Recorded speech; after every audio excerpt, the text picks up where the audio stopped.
Hi there, folks. So, New Year, 2025.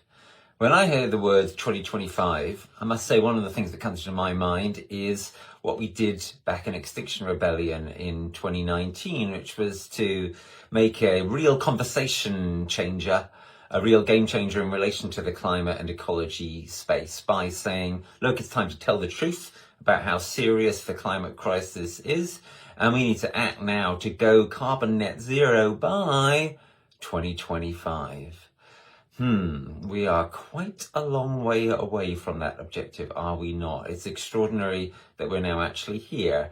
2025 is just about underway, and yep, we are in very, very serious trouble. I don't know why I'm laughing. I suppose that's the alternative to crying. So what to do? Well, the first thing we have to do is acknowledge this truth, that we have graphically failed to achieve carbon net zero in countries like the UK by 2025, and there's no sign of us doing so by 2030 or indeed 2035. The next thing we have to do is think about the consequences of that. Now, that's where organisations like XR have, in my opinion, not been as strong as they should have been, in the following sense. If we are honestly facing the truth of where we are at, and, if you will, where we are not at, i.e. carbon net zero, then we have to pivot. We have to be realistic and honest about the massive damage that has started to happen and that is now built in to a very significant extent.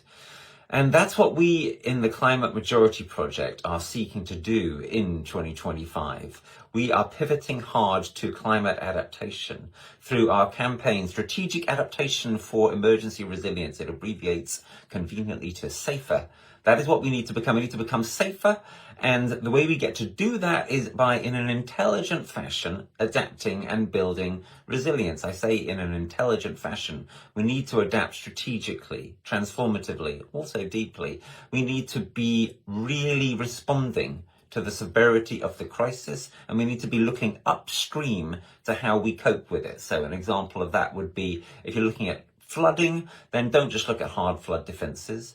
Look at the upstream causes of why the flooding is happening. So we've got to change upland water management. We've got to create sponge cities, spongy environments wherever people are living to absorb more of the water rather than it running off and causing loads of flash flooding. That's just an example. Strategic adaptation means thinking across the entire piece about how we change, how we handle the devastating climate impacts that are here and the much worse ones that are coming.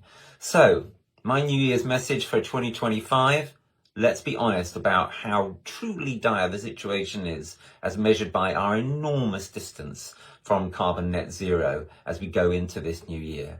And let's respond to that by actively hoping, by actively gathering together, and where we live and where we work, and also through political means and etc. But starting for many of us where we live, let's adapt transformatively, strategically.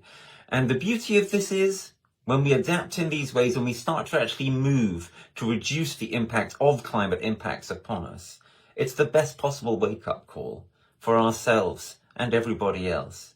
So yeah, 2025, we've failed so far very grievously. The way we can start to succeed is by facing up completely to that failure. And the way we do that is by adapting. And if we do that, then maybe it will be a happy new year.